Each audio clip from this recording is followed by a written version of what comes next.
I discovered a concealed phone belonging to my wife, and the text messages on it revealed that she was unfaithful to me with none other than my own brother.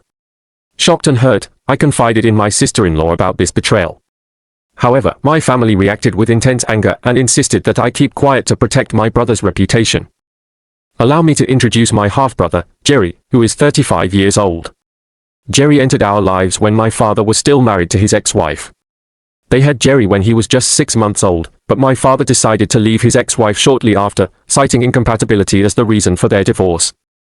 Despite the separation, my father remained actively involved in Jerry's upbringing, sharing custody with his ex-wife. 2 years following the divorce, my father met my mother, and they quickly fell in love. Their romance seemed like something out of a fairy tale.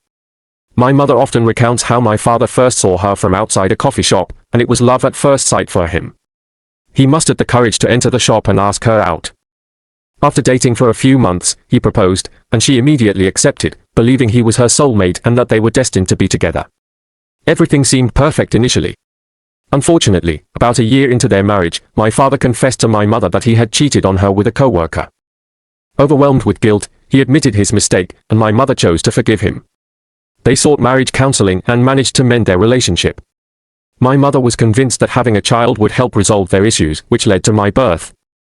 While my mother views their love story as deeply romantic, I see it differently. To me, my parents are far from the perfect couple they present to the outside world.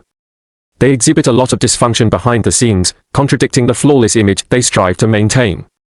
Maintaining appearances is incredibly important to them. Even during my childhood, they would act like they were passionately in love whenever guests visited. They received praise for keeping the romance alive despite being married for many years, but in reality, they were just an ordinary couple who didn't show constant affection at home. They weren't living in a perpetual honeymoon phase,